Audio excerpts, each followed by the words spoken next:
Loving, gracious Heavenly Father, Lord, we come to your presence, Lord. We acknowledge that we are wretched sinners, but still, Lord, you had so much mercy on us and you had compassion on us. You drew us near you, Lord Jesus, and you bound us with strong cords of love. Thank you, Lord, for your grace, the power of the Holy Spirit that enlightens us and empowers us and guides us every step, Lord. We are so foolish people and we want your wisdom. Lord, we want to acknowledge that we are nothing, we know nothing. You are the treasure of knowledge and wisdom, and you are wisdom, Lord. You alone are our wisdom. We want to humbly acknowledge that, Lord, we are nothing, Lord. Help us to really understand how foolish we are so that we can gain your wisdom, Lord. Help us, Father. Thank you, Lord. Cleanse us with your blood and flood our hearts with your Holy Spirit beyond measure. And we pray that, Lord, you would enlighten our hearts to know your truths. In Jesus' precious, sweetest name we pray. Amen. Amen. So, when somebody asked me to speak something on the difference between discerning and judging and all, I thought of putting today's topic as growing in wisdom and discernment. And I myself was telling my wife how I know how I myself lack in this wisdom and discernment.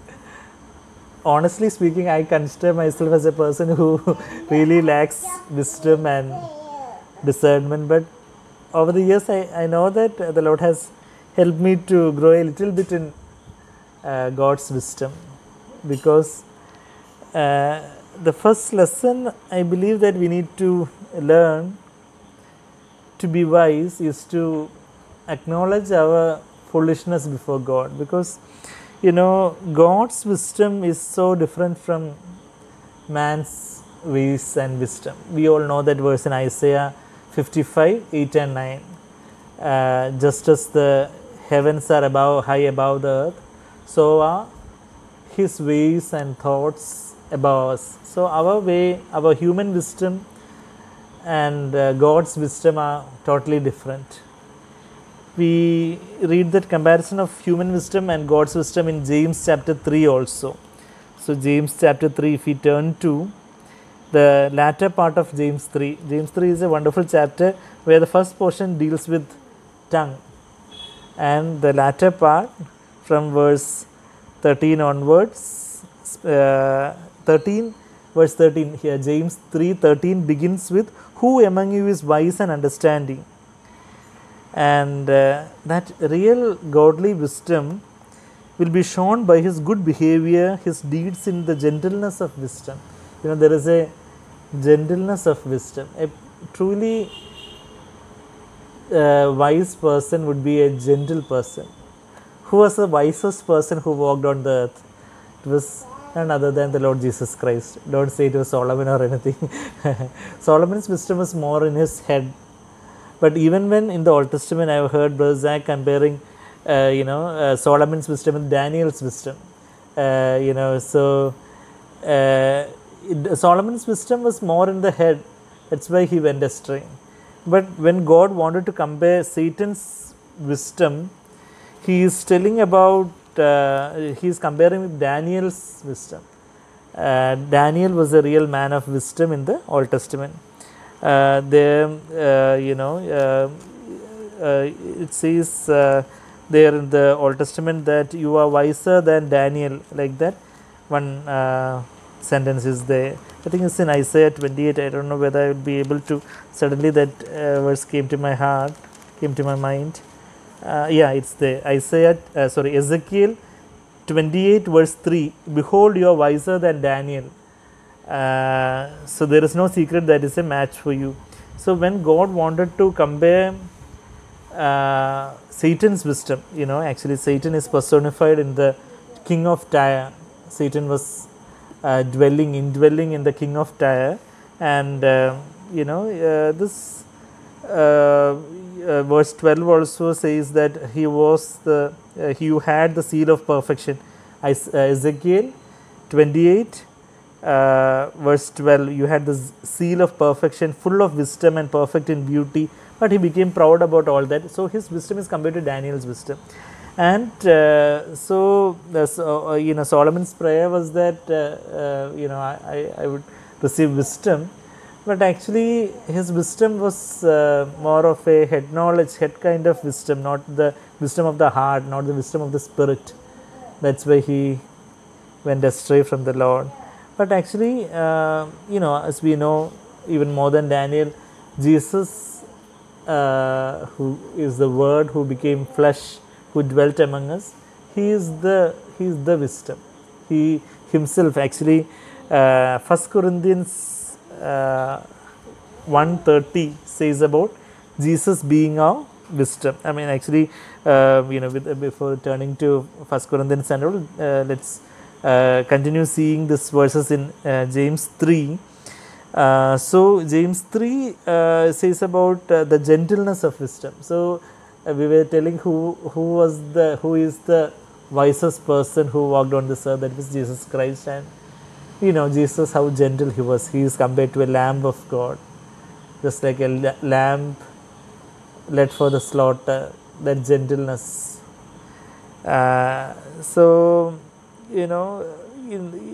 If it is earthly wisdom and cleverness and all, they will be very proud and very arrogant. The more they are clever, they will be very arrogant and cunning and manipulative. But actually, God's wisdom, there is a gentleness there. And then it says, James 3:14, but if you have bitter jealousy and selfish ambition in your heart, do not be arrogant and so lie against the truth. This wisdom is not, the wisdom of the world is full of bitter jealousy and selfish ambition. How I can advance? Probably, even in the Christian world, there is so much of selfish ambition to promote oneself and to exalt oneself and to advertise, oneself. That's the spirit of pride and rebellion. That is the worldly wisdom. People of the world have that kind of a wisdom which is full of bitter jealousy. They are so jealous about their competitors, and they are bitter in that jealousy, and they have selfish ambition. That is the opposite of the God's wisdom. So if you have bitter jealousy and selfish ambition, that wisdom, verse 15, this wisdom is not that which comes down from above, but is earthly, natural and demonic.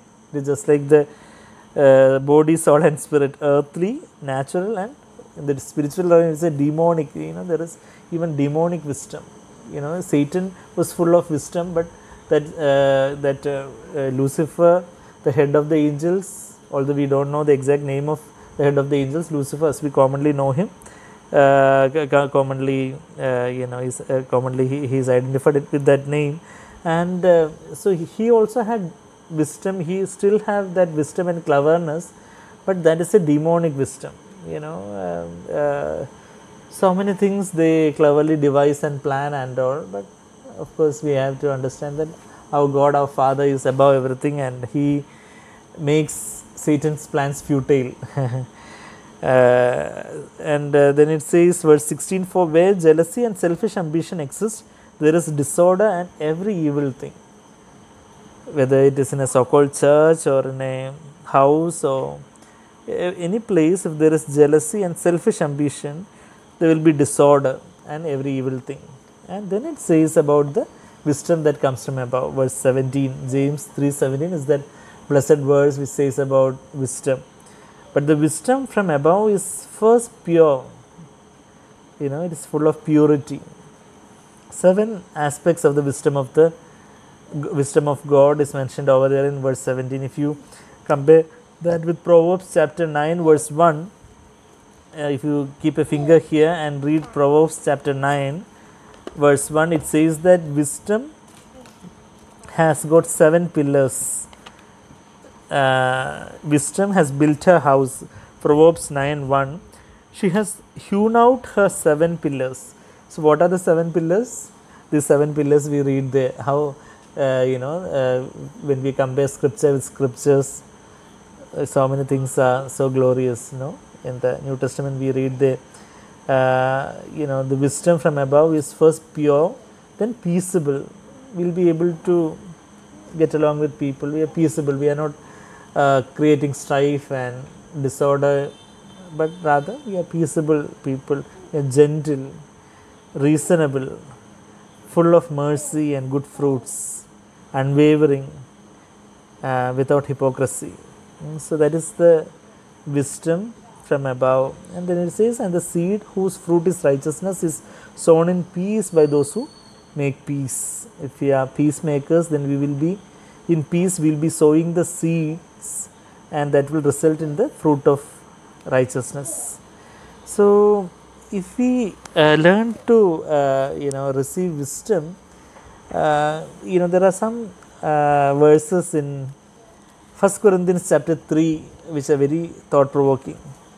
1 Corinthians chapter 3, it says there that verse 18, 1 Corinthians chapter 3 verse 18, that no man deceive himself. In this matter of wisdom and all, we can easily deceive ourselves thinking that we have much wisdom.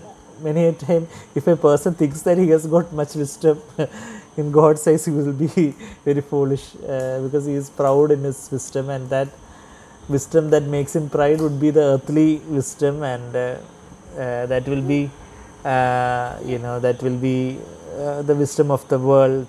And so let no man deceive himself. If any man among you thinks that he is wise in this age, if any of you thinks that you are wise in this age, he must become foolish so that he might become wise. That is God's way. God's ways and thoughts are far different from our ways and thoughts. Isaiah 55, 8 and 9, we refer to that verse in the beginning. So God's wisdom is so different. If we were in the place of God, we would have done many things very differently. We wouldn't have allowed this coronavirus in this pandemic, and we won't allow so many things, and all. We would have different ideas of doing things. If we were in God's place, we wouldn't be, but if we were in God's place. But God's wisdom is such that even when so many things and all, Satan is creating so much of confusion in this world, even through all that, God is doing his work. God is continuing to do his work, and God is even making the plans of Satan futile, and even through the schemes and evil things that Satan tries to do, God makes everything to work together for good for those who love him and for those who are called according to his purpose. Romans 8:28. So if we love Jesus, if we are sure that we are called according to his purpose, Lord, you have a purpose for my life, and Lord, I am called according to that. I want to fulfill that purpose in my life.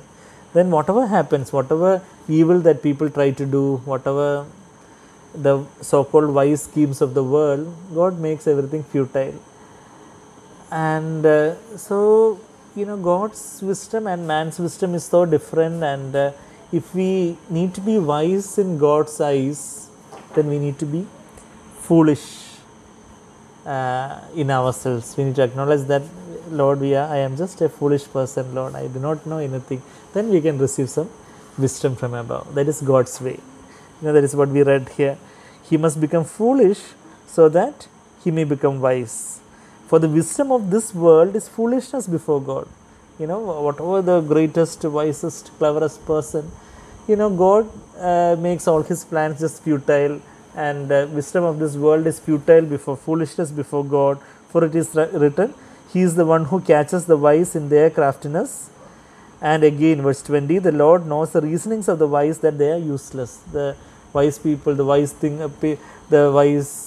people of this world, the rulers of this world, people with so much of fame and position and power, they will be devising so many things and all, and suddenly something happens and none of them will be able to execute their plans. So God knows that all their reasonings are just useless. Then verse 21, so then let no one boast in men, for all things belong to you, and whether Apollos or anything, then all things belong to you. You belong to Christ, Christ belongs to God. And in 1 Corinthians 1 and 2 also, so many things about wisdom we read there. It's good to go through those verses quickly before going to other scripture portions about wisdom. It says in 1 Corinthians 1:18, to the most carnal church only Paul is writing about this wisdom, because they were thinking that they were very wise people, the Corinthian people. That's why there was so much of immorality and confusion there. But Paul is telling them the way of wisdom. Then verse 18, for the word of the cross, 1 Corinthians 1:18, for the word of the cross is foolishness to those who are perishing, but to us who are being saved, it is the power of God. The word of the cross, the word of the cross involves two things, we can say basically, where one aspect of the word of the cross is that Jesus died on a cross for us. But the other aspect of the word of the cross is the message of the cross, where not only Jesus died for me, but I also died to myself and to this world on the cross. I was crucified with Christ. It is no longer I who live, but Christ who lives in me. Galatians 2:20. So that is the word of the cross, where I died to myself. I died to all the honor of this world and all the ambitions and positions and all the pleasures of this world. I died to myself. I humbled myself and I died to myself, and I take up the cross and follow Jesus. Means I die to myself and follow Jesus. That is the word of the cross. That is foolishness for those who are perishing. For those who are perishing, the people, not only the unbelievers, but even sometimes believers who do not understand this word of the cross. They think that, oh, this is very foolish thing. They want the best in this world and the best in heaven also. They think that they are wiser than, cleverer than God. But so the word of the cross is foolishness to those who are perishing, but to those who are being saved, it is a power of God. Then it says about the wisdom, verse 19, for it is written, I will destroy the wisdom of the wise, and the cleverness of the clever I will set aside. Where is the wise man? Where is the scribe? Where is the debater of this age? Has not God made foolish the wisdom of the world? Then it says, for since in the wisdom of God, the world through its wisdom did not come to know God. In our wisdom we cannot know God. Many people think that if they take some theological degrees, they will be trained to become a minister of God and they go for full-time work and all. Just by taking theological degrees or going to Bible college or with the best, even the best head knowledge in the Bible, we cannot be a servant of the Lord. In the wisdom of man, in the wisdom of this world, we cannot know God. God has to reveal that to us. We will come to that verse in Matthew 11:25, but we will complete here. But since in the wisdom, in God's wisdom, what did God do? The world through its wisdom did not come to know God. Then God was well pleased through the foolishness of the message preached to save those who believe. There is a foolishness of the message, where it says, I died to myself, Jesus died for me. For those who are perishing, for the unbelievers, actually that is a foolish thing. Why these people are telling that somebody died for them thousands of years ago, and then now they are believing in that God, and that God died and then was raised up. For people who are perishing, it's kind of a fancy story, and this is just a mythology, or this is just your own idea, and why are you sacrificing your life for that? That is the wisdom of this world. But actually that even with that foolishness of the message, God is well pleased to save those who believe. If we believe in that simple word of the cross, that simple gospel message, we will be saved. And then actually it says about, for indeed Jews ask for signs, Greeks search for wisdom. That the people of the Greek, from where Aristotle, Plato and all came, they seek for wisdom, the worldly wisdom. But we preach Christ crucified. To Jews it is a stumbling block, to the Gentiles it is foolishness. But to those who are called, both Jews and Greeks, Christ is the power of God and He is the wisdom of God. So Christ is the wisdom of God. We read there in verse 24. And also then again it says, because the foolishness of God is wiser than man. Even what we think as foolishness of God, that is even better than the best wisdom of man. And the weakness of God is stronger than men. For consider your calling. brethren, that there were not many wise according to the flesh, not many mighty, not many noble, but God has chosen the foolish things of the world to shame the wise. God has chosen the weak things of the world to shame the things which are strong, the base things of the world and the despised. God has chosen the things that are not, so that he may nullify the things that are, so that no man may boast before God. If somebody is boasting that I am so wise in God's eyes, that means actually, that is not at all God's wisdom. No man can boast before God. And then it says, but by his doing you are in Christ Jesus, who became to us wisdom from God, righteousness and sanctification and redemption. So there also in verse 24 and verse 30 we read there, Jesus is our wisdom. And if we need to become wise, we need to become foolish. What does it mean when it says that we need to become foolish?